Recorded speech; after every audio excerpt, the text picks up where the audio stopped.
center. Please go online and see what activities we have going. We really think this can work in Ashburnham. That's Abby. It was her dream, and she's the one that doing all the grant seeking to make this happen. So what that means is, this is the little commercial before we get to that. We need to raise a lot of money to match that grant by next March. So I just want to put that out there. Please come enjoy. The writers group that we have every week at 7 o'clock is free. And a lot of the events we have are donation only or maybe cover for some things. But we hope to have more programming coming up and all of that. So after you buy books, if you have a couple dollars left, you can donate. Do we have the box in here tonight? Okay, somewhere here. Yeah. All right. So, or go online and donate online. That would be great too. So tonight we've had the writers group going for about 1.5 years now, and within that time we have a steady group of averaging about 8 people a week. And during that time, 3 people in the group have become published authors. Wow. Isn't that amazing? Yeah. In little Ashburnham. Right? I'm not one of those. I'm blogging and doing some other stuff, but I haven't published another book yet. But we decided to start doing an author night, I think last summer, maybe. And so once a month on the 4th Tuesday, we bring in a guest author, usually from the area, and have them talk to us and all of that, and do some reading. So I'm really happy about tonight's guest because I facilitate, we do the first 3 Tuesdays, we do fiction, nonfiction memoir, and poetry. And I facilitate the nonfiction memoir part, so Matt's a nonfiction writer, mostly, right? I was excited about that, and I want to thank Kim Levesque, who went to school with him and suggested him. So I looked him up. As you can see, he's quite prolific. There's like 6 books there. And I ordered the new book on Kindle. And, last night I have anxiety about a lot of things. So I was up in the middle of the night, I couldn't sleep, and I said, all right, let me start reading Matt's book. Fantastic. This is my thing. Like, it's a little bit nature writing, it's a little bit philosophy, it's a little bit of self-help, and so engaging and conversational, the writing. So he doesn't know this yet, but I think I've met my new guru. So let's welcome him up here.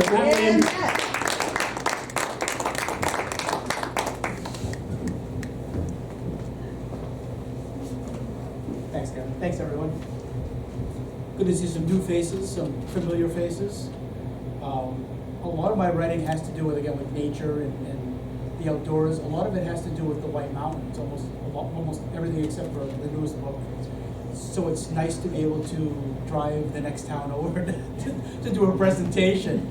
Most of my presentations are not going to be simply reading my works. They're more of like, engaging, graphics, but this is cool because this is something that's a little bit new for me. So it gives me a chance to sort of express what I've written and what I've talked about. And it's nice to sort of, I went to school at Oakmont, right? So it's nice to kind of be in another one of my hometowns. Westminster and Ashburnham are sort of sister cities, as it were. And it's kind of cool to be around here. So thanks for having me.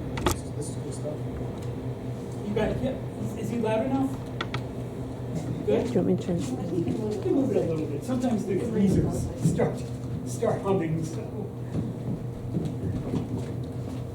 Perfect. And I recruit for a living now, so of course I'm losing my voice. So. Much to the joy of everyone I work with.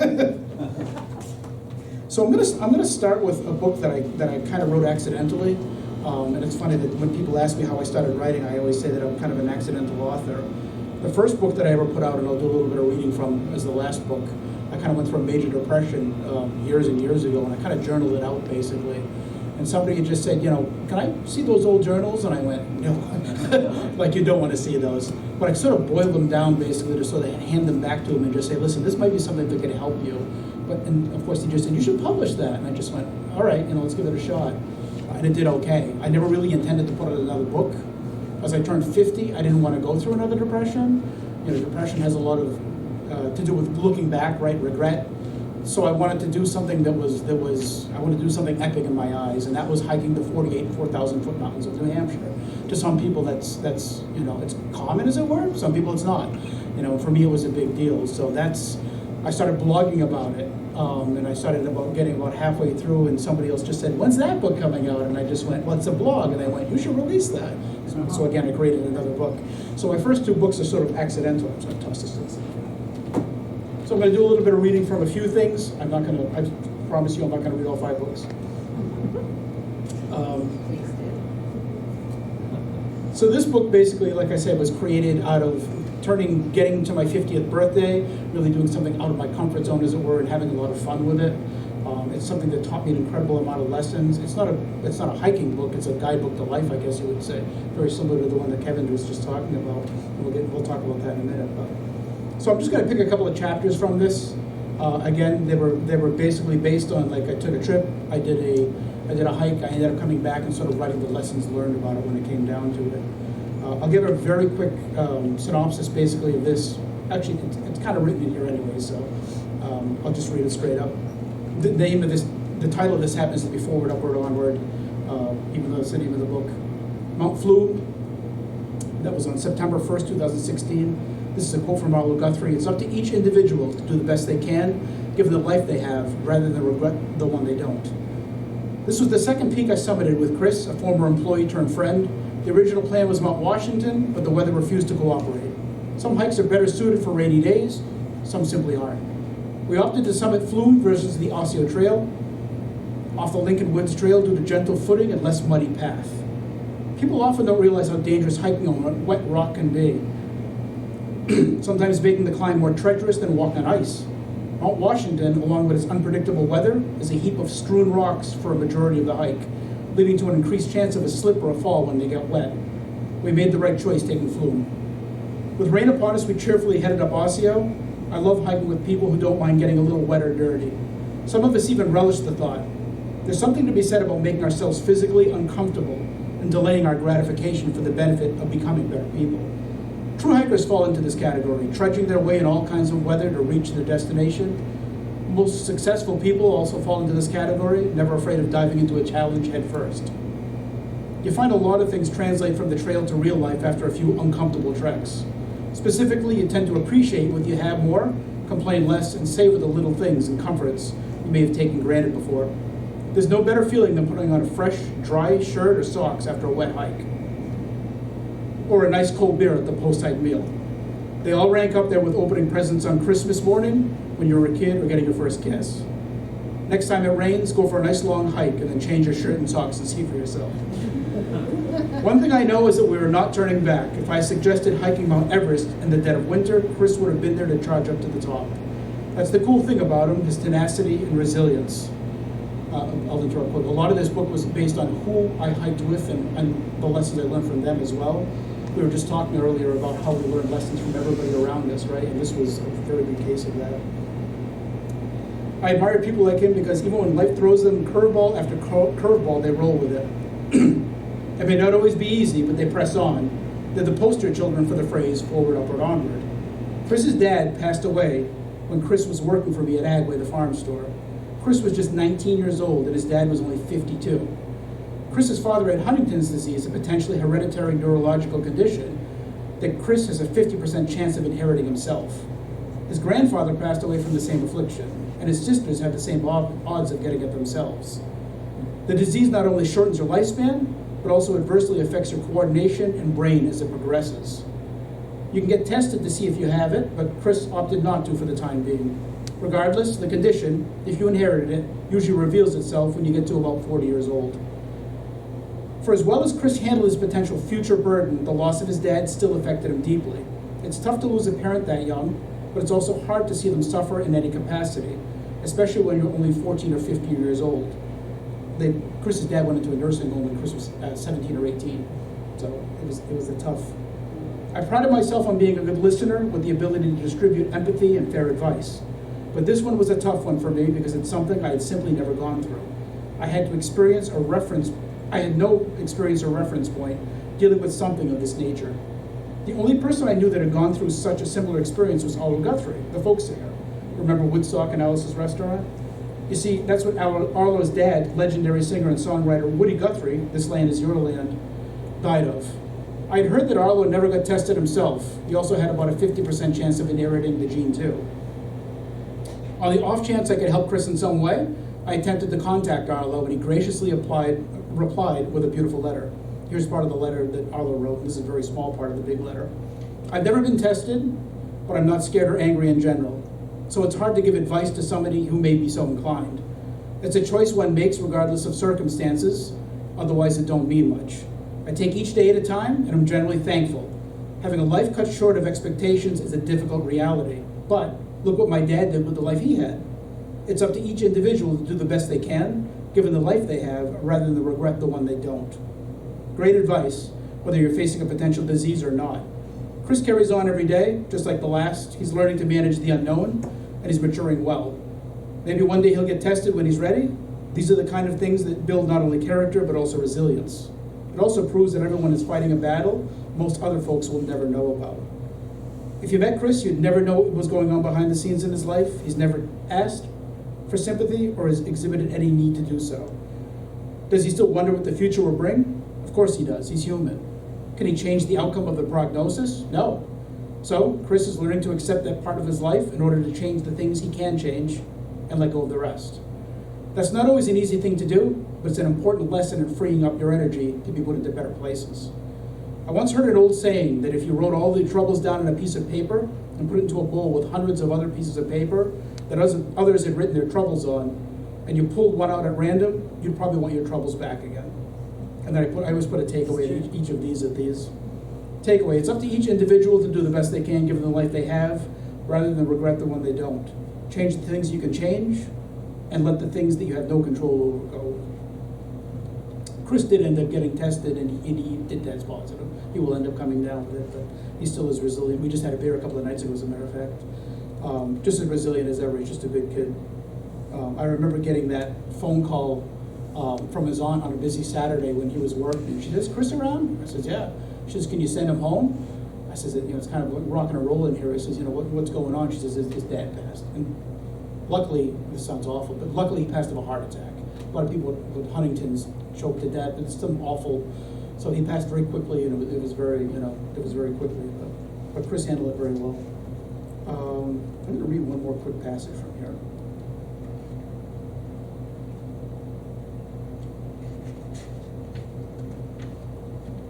This one is I titled "Slow Down." It was peak number 31, Carter Dome. Just take your time. Wave comes. Let the other guys go. Catch another one. Has anybody here done the 4,000 footers or parts of the 4,000 footers? So you're familiar with them. Carter Dome was a solo trip this time around. This was a rugged and steep one for sure. My legs were aching a bit after climbing the summit. I had a lot on my mind at this point, but I had certainly caught the hiking bug again. A lot of these are like, I didn't hike for a while, I went back, I didn't hike for a while. For the first time, I had a series of goals lined up for myself, and this one was taking me by storm. I had to admit, I liked it most. The long drives up, the extended hikes up the hills, and the seemingly even longer trips back home sometimes equaled 14 to 16-hour days. Most of it I enjoyed, some of it I didn't, but that's an important aspect of life. It isn't always going to be all roses, there are parts that suck. There's nothing you'll enjoy doing all the time. Some things are hard, and they are what they are. But those are the things that make you great and separate you from everyone else. Those are the defining moments in your life that make the rest of it seem that much easier. The sucky parts are what help you make it great, and the sucky parts are what make the good parts seem even better. I remember I self-published a lot of these, and I remember Amazon coming back, giving me a series of words that didn't make sense to them, and sucky was one of them. Hikeability was another one. I said a trail had some hikeability to it. They just said, I don't understand that. As with many of these hikes, especially in better weather, I wanted to get up the trailhead, push through the hike, and get back down. I wanted to come back to a change of socks, a beer, and drive home as quickly as possible. With this must get up, must get down mantra playing in my head, I got to it right away. I took the 19-mile Brook Trail start. It's a beautiful 1.9-mile relatively flat trail that follows along the 19-mile brook itself. It's It's a free-flowing river that parallels the trail for much of the distance. Running water, like streams or rivers, are as good as company as ever had at any hike. I guess with the sound of babbling water, you don't feel so alone. With my head down and the determination of my soul, I shifted into fifth gear and started trucking up the trail. My mind was working overtime. I should be at the summit for 12. If I stay for 15 minutes and turn around, then I should be off the summit and back on the 19-mile trail by 1. From there, I should be back to the trailhead by about 3. Beer and food by 4, maybe home by 8.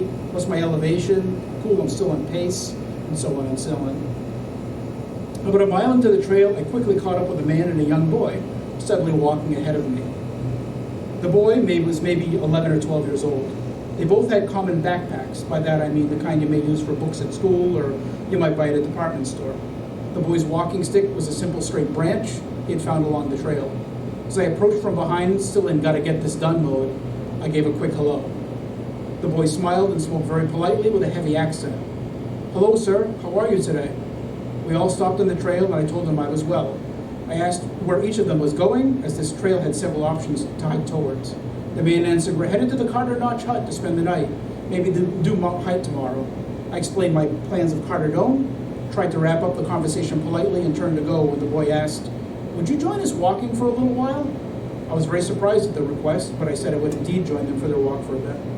As we slowly and methodically walked, the boy spoke at length about his upbringing in the Ukraine. He explained that his grandfather had raised enough money to send him to the United States for a long summer visit. And the man was a family friend he was staying with. He told me about his life there and asked me countless questions about life here in America. His questions were both thoughtful and thought-provoking. I guess I had never taken the time to think about what living here means to me, or how we live in life in general here. More than anything else, that young boy taught me how to slow down. Our conversation was supposed to be enriching for him, but I can assure you it was far more for me. We talked about that earlier. He taught me far more than I taught him. After extended conversation and grateful goodbyes for time spent together, I headed off again. I was very blessed as I continued to bump into several Appalachian Trail through hikers, making their way closer to Maine. New Hampshire's about almost done at that point. Taking a lesson from my earlier conversation with the man and boy, I took extra time to ask them all about their journey, their reasons for doing it, favorite moments, what they had learned up to this point. It was fascinating to hear the answers, and again, I was grateful for that boy that he had taken the time to get to know me a little earlier, so I could pass that along to enrich my life a bit more and encourage even somebody else's.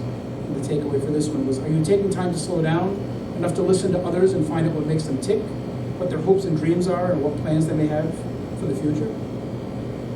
So that's basically, a lot of that book is basically lessons learned along the trail on that one.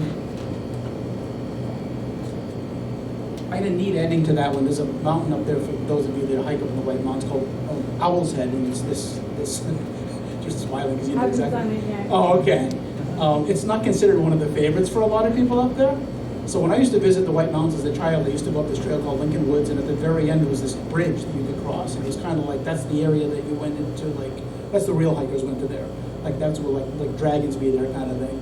And I never went. So I always took a left, and there's Franconia Falls if you've been up there before. And as a family, we used to enjoy ourselves, whatever, have our picnic and go to the falls and come home, basically.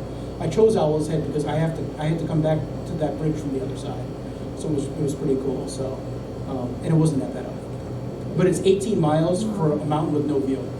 So it's kind of one of those. It's kind of one of those mountains.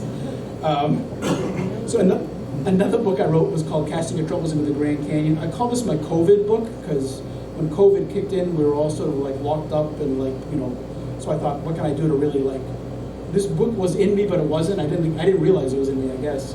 With all this time in my hands, I decided to sort of bang this book out, and it just flowed like crazy. Obviously, I went to the Grand Canyon, and I'll read just a couple of quick passages off of this as well. It's a very small book anyways. And I'm actually going to just read you the introduction and almost the ending, actually. So let's get one thing straight, she said. The Grand Canyon doesn't care how important, rich, poor, or beautiful you are. We're all the same in the canyon's eyes.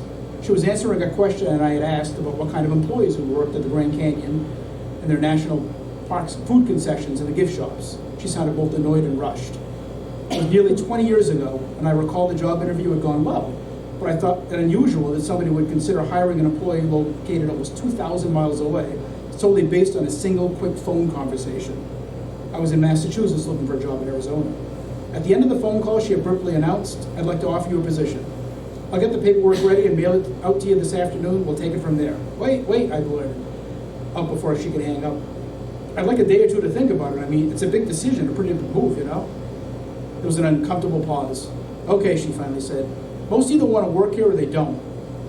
They know that even before the interview, that's why they applied." There was a brief, awkward pause before she continued, "Get back to me in a day or two. I like you. I think you'd be okay here." I hung up the phone inside. I'd just been offered a job to work and live in the Grand Canyon for a season or two. My idea of a dream career wasn't selling cheap key rings and t-shirts at a gift shop for minimum wage, but I mean, it was the Grand Canyon. As any good realtor would exclaim, it's all about location, location, location. I phoned a friend, Brian, who knew somebody who worked at the Grand Canyon a few years before doing similar work. I called him that afternoon right after the interview to see if I could pick his brain. Brian knew exactly who I was talking about. "You mean Carl? Yeah, he worked there a few years ago. Yeah, I'd be happy to talk to him." I know the job isn't what you think it is, though. I mean, like any job, it had its up and downs, from what I remember him saying. Excuse me, I'm losing my voice. "I understand, Brian, but I'd really like to get the inside scoop on what it's like to work there. My brain is telling me that it's an obvious opportunity right now, but my gut is telling me otherwise." Brian called back the next day with the full report from the former Canyon employee, Carl. "So what's the story?" I asked. "Give it to me straight." "Well," Brian said, "here's what I found out. Carl said that most of it's pretty routine, but the turnover rate's pretty high. A lot of the employees came from all walks of life. Many were retired, some were foreign workers who wanted to experience what they thought the United States was like. A few college kids worked there during the summer break. Everyone lives in a dormitory setting. They share rooms, usually in pairs, so you get a good roommate. Not as many outdoorsy types as you'd think worked there." He said there was a recurring theme of many of the people there, though, not just employees. He said a lot of the visitors, too. "What's that?" I asked. Brian took a moment, obviously trying to figure out how to explain what Carl had told him. He said, and I'm still trying to wrap my head around this because it doesn't make much sense to me, that there were a lot of folks there that just went way beyond having an adventurous or cool job. They just wanted to end their suffering and confusion by somehow casting their troubles into the Grand Canyon, hoping that it would accept them and in turn heal their pain. Brian seemed very perplexed by that statement, baffled by the whole concept. I, on the other hand, knew exactly what he meant. I declined the job. I'll fill you in on the middle part. I hiked the Grand Canyon. I came up on the other side. Finally completing the Grand Canyon hike from rim to bottom and back again reminded me that we can all conquer whatever lies before us. It only takes one small step at a time. That's the way anything is tackled. Once you start getting outside of yourself and whatever your present life situation is and face whatever lies before you, it becomes easier, as long as you do it moment by moment. No past, no future, just the present second you're in. You can't suffer the past or the future because they don't exist. When you're suffering, most times it's nothing more than your memory and your imagination. That was a hard lesson for me to learn in life in general. That's how hiking helped me. You'll eventually get to the summit of your destination, and if you just keep concentrating on the step you're taking, then the next, or that's how you get to the summit, rather. Stop thinking about the peak that lies before you and focus on the step in front of you instead. Most fears aren't lived in the moment. They're projected and magnified unrealistically. The same goes for the 100 other emotions. With all the emotions we have to deal with, how can we get them all straight? Jealousy, anger, hate, happiness, joy, sadness, anxiety, excitement, who can keep track? It's much easier than we think. There are only two categories that emotions fall into, and just two, love and fear. When you come from a place of love, the world starts to come together. Not just the world collectively, but your own personal world starts to come together. Things make sense, the universe starts to hand you things, and it conspires to help you. But when you come from a place of fear, then the mentality of lack rears its ugly head. There's not enough, I can't do it, why did I do it, and this is impossible. Facing fear eliminates fear. Facing it and even embracing it makes us realize that we can't outrun our problems or fears. They catch up to us. They hold us back not only from success, but from being our best selves. People who love give. It's just a natural byproduct of love and light. They admit their light even more. And that's one of the biggest reasons I obviously didn't take the job, because that was I felt like it was an escape, and I didn't realize that at the time. When my friend was talking about that, how people just wanted to get out there and just sort of cast their troubles into the Grand Canyon.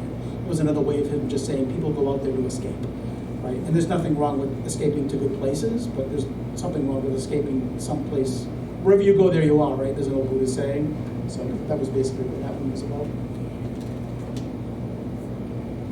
I'll just read a couple of more quick passages from a couple others. This one was Keep Moving Forward. After I wrote Forward, Up, or Onward, I did a series of almost 100 presentations on it. I had a blast doing it. But I sort of boiled everything down to like the 10 top lessons. And this one kind of came out of that. But it's also more about not the White Mountains, but like hiking in general. So I talk about Zion and all these cool places across the United States and the lessons in general that hiking has taught me, as opposed to like a memoir. It's more like sort of writing about little instances from different areas that were pretty cool for me.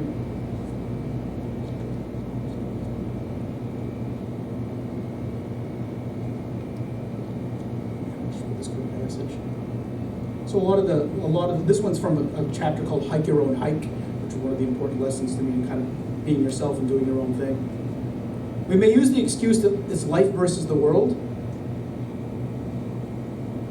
Let me start over. We may use the excuse that life is us versus the world. After all, it's a tough life, right?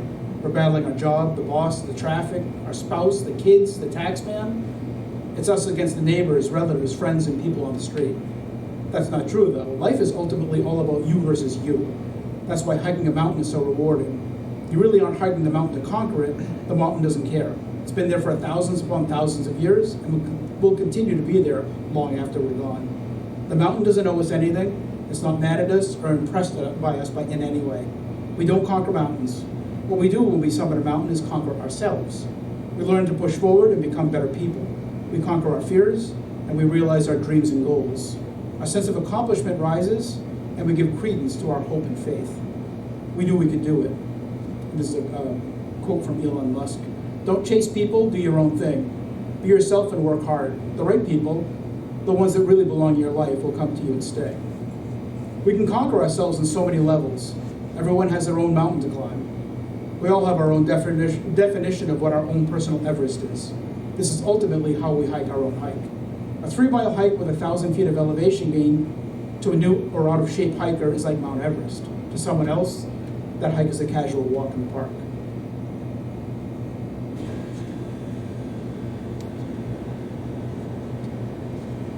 One last passage. And the name of this, Keep Moving Forward, the name of this chapter is appropriately Keep Moving Forward. That was my mantra after going through depressions, continually, one step at a time, to continue to just keep moving forward.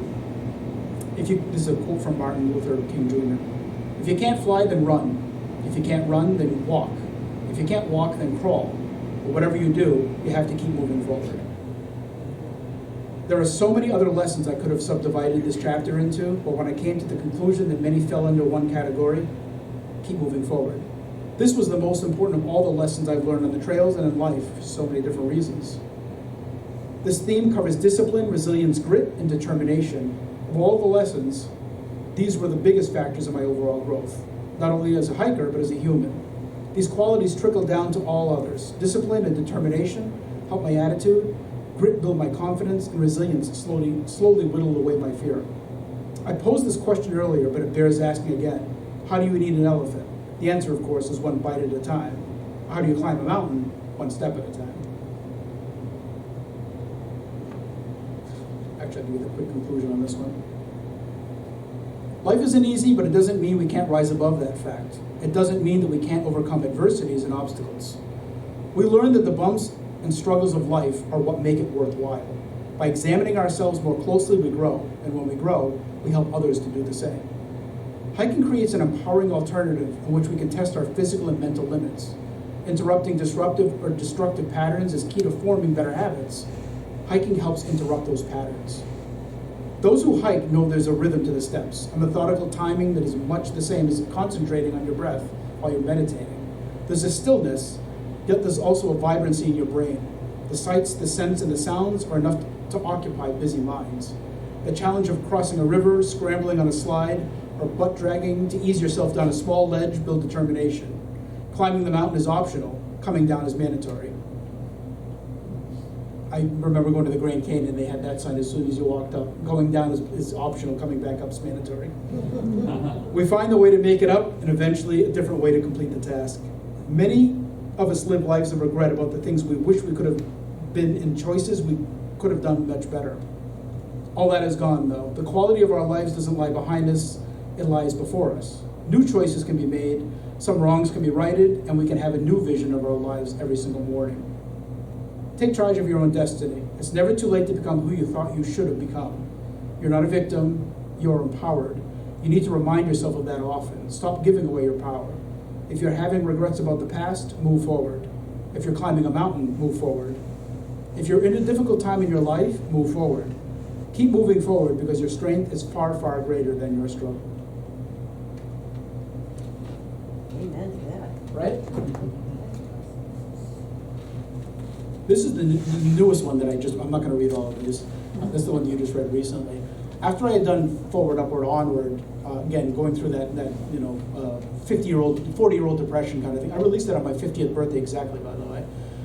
After going through that, it really healed me, obviously, that entire process of writing and hiking and all that good stuff.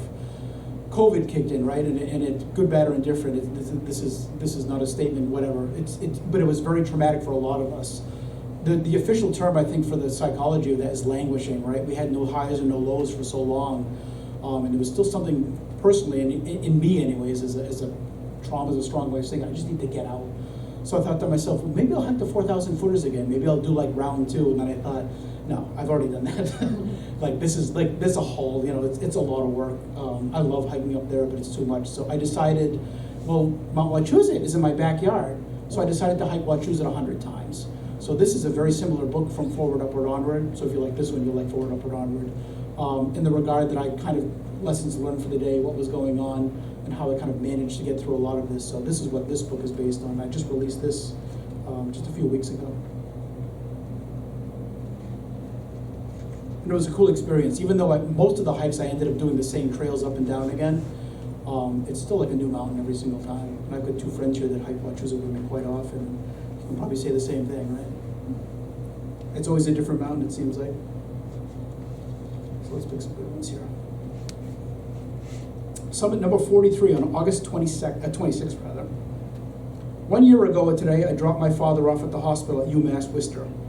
I brought him there so early, he had to go in through the emergency room entrance to get inside. He was going in for an operation. It was still pitch black out. He was going in for a heart bypass operation. It was just him and I alone in the parking lot in front of the dark emergency room entrance, and it was warm out.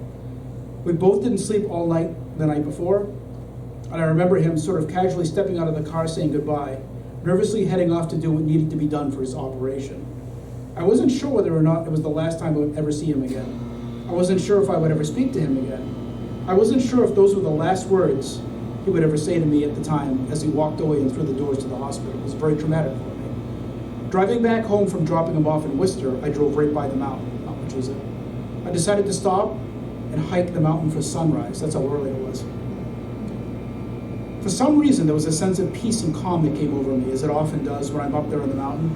Hiking our nature will sort of settle our minds and really let us know that everything is going to be okay. I knew no matter what the outcome would have been that day, that everything was going to be okay. As it turns out, he had a quadruple bypass. It was a lot more serious than they had thought. But I remember getting that phone call from the doctor finally just saying he's okay. He pulled through without issue.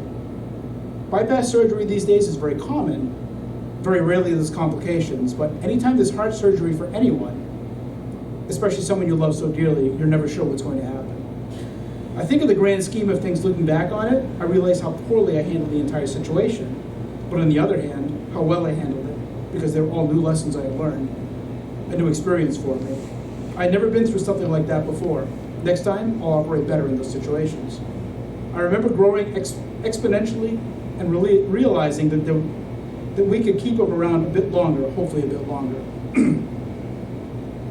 So today is the 1-year anniversary. We've been able to spend more time with him. The reason he went into had the operation because there was an obvious problem going on with his arteries. If he hadn't had the operation, I'm positive we would have either lost him or would have had a massive heart attack, or the circumstances would have been much worse for him to have to go instead of having that quadruple bypass. We were able to sort of gain a little bit of time and was able to go in and handle his own accord with his own time. Hiking today, I thought of that day and the appreciation I have for all of this life. My father and the mountain. Life is short. We worry about too much. We concentrate and prioritize such meaningless things. Get out there and make somebody smile today. Hug your loved ones hard and laugh until you cry.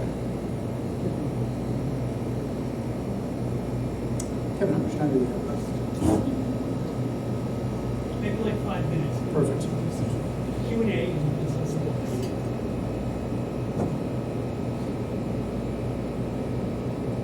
Two little last things. Until my voice gives out. And thank you for putting up with that. I sat in my car at the trailhead today. This is Summit 92. I was almost done.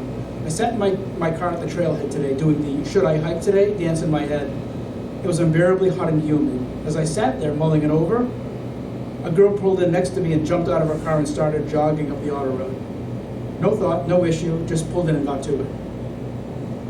I realized that she had the discipline that I had been looking for. I'm not sure if I was embarrassed or inspired by her. I decided that it was a great motivation for me because I thought, if you can jump out of a car and run up a mountain, what's stopping me? I'm here, I'm sitting in the parking lot already. I can certainly put on a backpack and sweat my ass off. I can get up that mountain. I come to the conclusion of a few things. Obviously, discipline and how necessary that and important that is. More importantly, I need the direction and action plan. In other words, I need discipline, but in doing what? This woman was hiking today. It was on her calendar and it was in her head. It was all those things that she needed to do to get up there and climb this mountain or jog, and I didn't. And I happened to get up early enough to wing it. I decided to hike at the last minute, but it was not on my plans. I didn't schedule it on the calendar, and frankly, I didn't make it so in my head. I didn't make it a priority. My plan, I needed to answer the following questions. What do I want? What am I going to do to get there? And that's it, plain and simple. So Summit 100, I'll read you the last summit that I ended up doing on there. The last summit of the 100 Summits project. The thought of it made me emotional on the walk today. The ending for me doesn't feel as dramatic as the finish for the 48 4,000 footers of New Hampshire, but it's still an ending nonetheless. I think the emotion in this case was and is more of a full circle moment. The project has taught me more than I thought it would, and it could.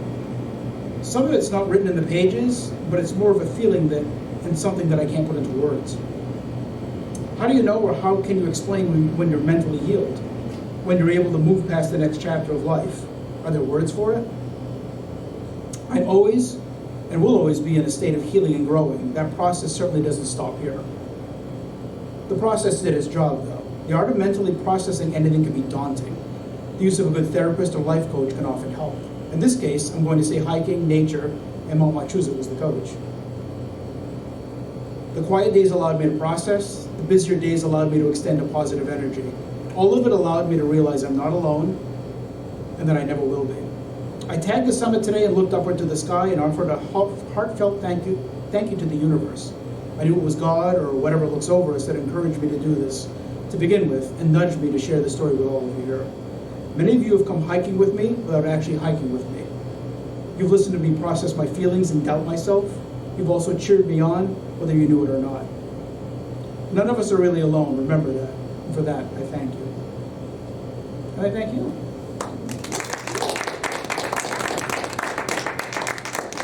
You're welcome. Live here. I'm kidding. Thank you. So we'll take a few minutes if anybody has any questions or comments. Yeah, I'd love to take on some questions or comments.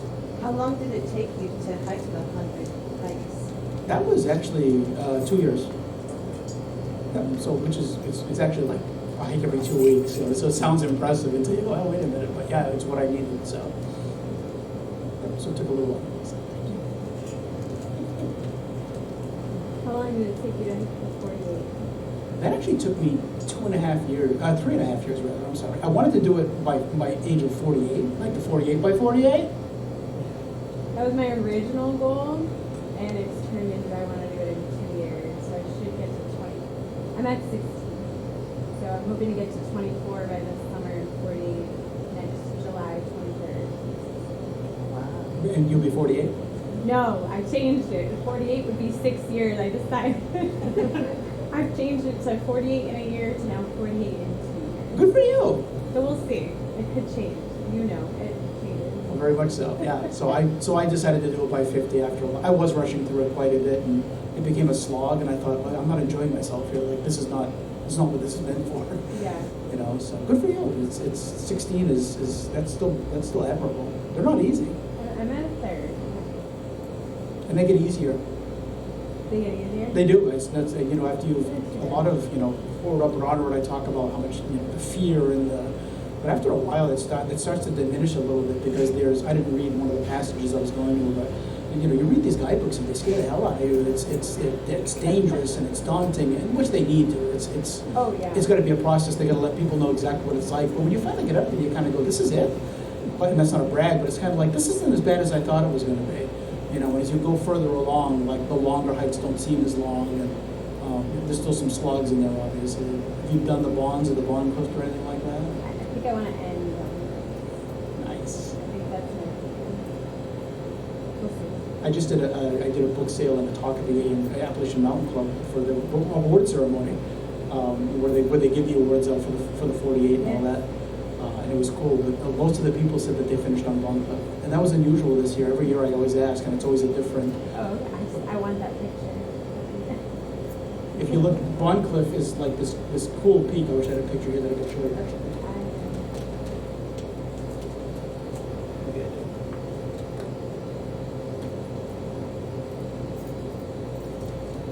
I'm not really able to see this, but that's Bond Cliff. Oh, wow. So it's this spire basically that looks up, and you can't see it because of the picture, but I'm leaning and I'm looking at my buddy going, take the picture. I'm scared to death of heights. And this doesn't show how far down it goes. It's like, Scared of heights. it's Heights dramatic. don't- And it's a chunk, not to scare you, it's a chunk about 3 feet by 4 feet, like to jump, you gotta jump onto it. Okay, yeah. But everyone gets the iconic, Yeah, that's the yeah, iconic yeah. picture. That's called Bond Cliff, But yeah. that's like the picture, yeah. Oh, it is the picture, yeah. And I had to get it, yeah. Yeah. That's awesome, good for you. We'll see.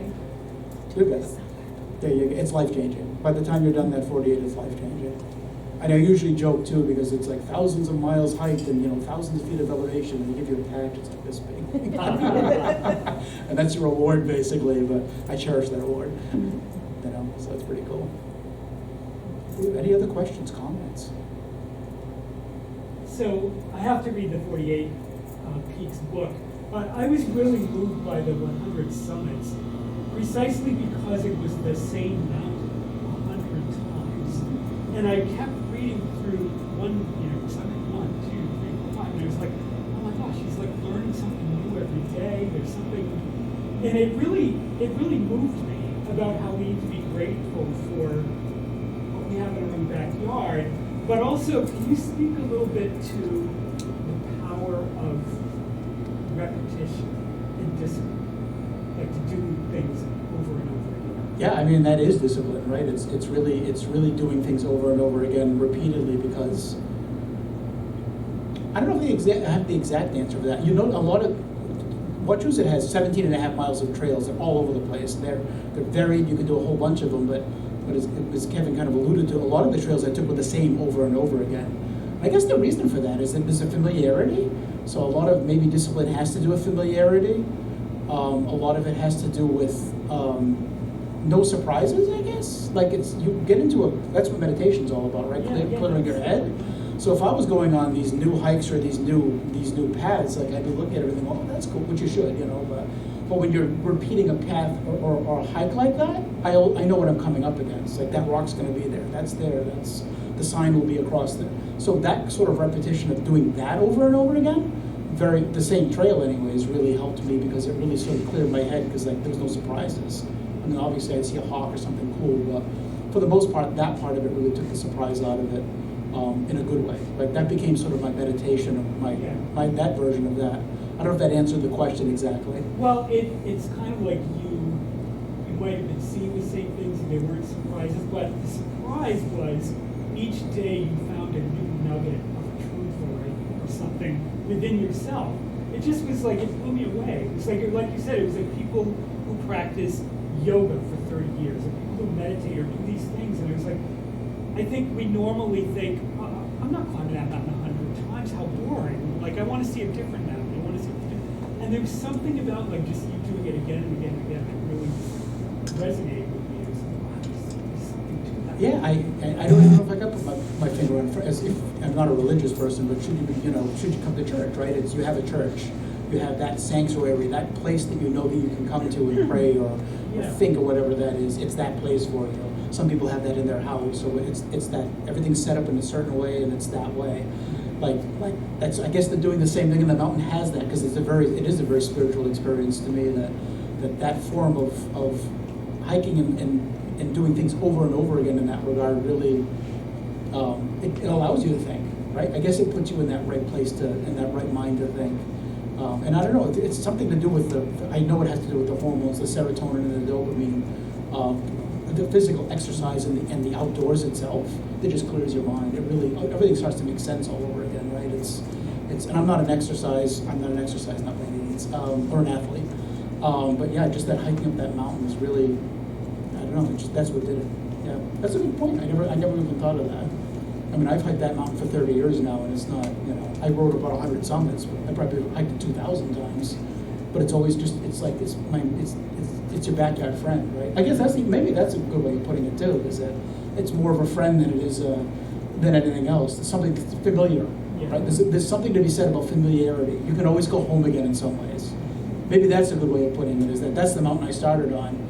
And that's right. You can always go home again to a certain extent. Home doesn't need me home, but when I set up at this AMC event the other day, and you'll appreciate this. Phil Karsha, who's like a huge hiker up in the White Mountains. He's done the 4,000 footers every single month.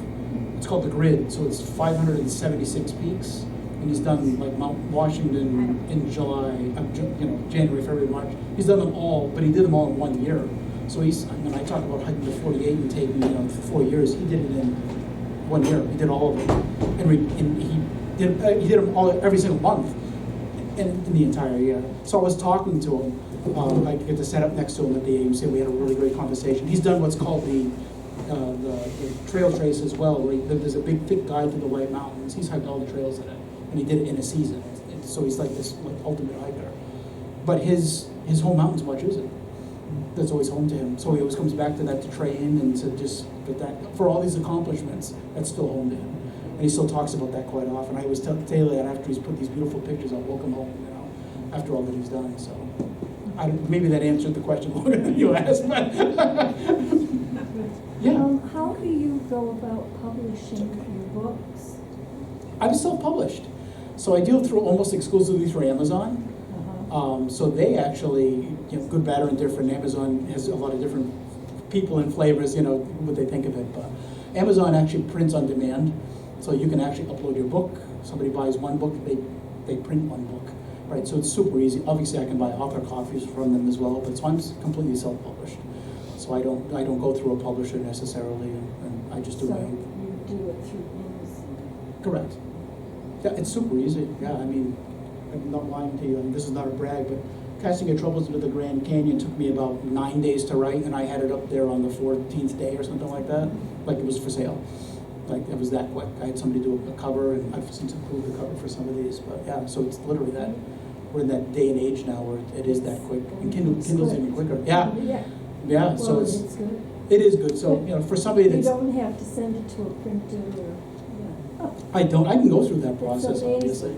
And I have distributors that I just buy my own books and hand them back to them, and they distribute the books, or whatever the case may be. From a profit standpoint, I make a little bit more selling them on my own and through Amazon. That's not a knock against any bookstore by any means, but from a financial standpoint, it just makes sense. So I just publish my own. Yeah. Did you go through a traditional publisher? Yes, a boutique publisher that's now, one of them is now out of business. I need to find another way to distribute this book. But Amazon has good editors, because we had my memoir was a print book that got published, but then to go to Kindle, it has to go through Amazon's own editors, and they found stuff that I and my editor didn't find. So. Yeah, and like I said, they give you a list after, like, hikeability, not a word. Right. So do they get rid of the word, or? No, they'll still keep it in there, but they'll give you that heads up, just to say, Oh, listen, heads this up. doesn't sound right, or this doesn't look right. Oh. But you can kind of give it the old, no, this is okay, after you've read it kind of thing. But you're right, Kevin, they really do have good editors. It's all AI, I'm quite sure, at this point. But they do kind of go through there a little bit more carefully and pull whatever needs to be pulled out of there. But yeah, it's convenient, I guess, is a good way of putting it. I don't have to have books on hand, or send out labels, or it's pretty easy that people just get on Amazon, and it's the biggest bookstore in the world. You know, you can't knock that That's how either. it started. Yeah, that's exactly how it started. It was a bookstore. Yeah, beyond what it is now. So, good question. I wanted to know, when did you hike the Grand Canyon? Because I thought that you hiked the Grand Canyon more recently, but It was you said after that you were thinking about going like back in the day. So like, what happened in that span of, I turned down the job and I wrote a book about the Grand Canyon? Well, I mean, that was like a 20-year gap, apparently, obviously, but I had never hiked the Grand Canyon, but I'd been to it 1,000 times. I've probably been to the Grand Canyon, I don't know, 20, 25 times. It's another super healing place. That's not a brag, it's a healing place for me. 100%, yeah. Big time. But it was only until a few years ago I decided that I was gonna hike it. I guess hiking the 48 gave me that confidence to just say this is not impossible. Because again, when you're thinking of hiking the Grand Canyon, sometimes it's like, sheer rolls and roll, it isn't, but it's still a daunting experience. It's still a big hike. A mountain is different because you can get about halfway up and just say this isn't for me and turn around and it's an easy walk back. That's the problem with a lot of tourists that go to the Grand Canyon is they get about halfway down this nice little path and it's downhill and they're like, this is pretty cool, and then they turn around, they come back up and they go, oh my god, like this is work, So it's a different experience in that regard. The hard part's at the end, So yeah, I think I did it about 5 or 6 years. It was before COVID, so whatever that was. It was in November, a nice cool day, and it was just gorgeous. Yeah, we had a blast. Definitely life changing. Yeah, the Grand Canyon is absolutely beautiful, and it's amazing in the summer. I turned 20 and went there, but it's even more amazing in the wintertime because the snow is there. Oh, yeah. And it just is breathtaking, and it makes you feel like insignificant in the universe because like you keep wanting to wipe your eyes like it's a backdrop to a Hollywood movie or something, but it's And you see it at night and the stars come out. You've never seen stars like you have at the Grand Canyon because there's no light pollution. It's just so beautiful, so beautiful. It's not only do you feel insignificant, but you almost feel like you're a part of it as well, and that's even more important. Like the beauty in front of you is the beauty inside of you. And that's what a lot of nature will do to you. It's really that's connecting force in there that you kind of go, oh, like whatever. And again, everyone's got a different belief, obviously, but whatever sort of created this could have very well created me too. That makes sense, right? So, any other questions or comments? You guys are awesome. All Thank right, you so well, much let's for thank Matt and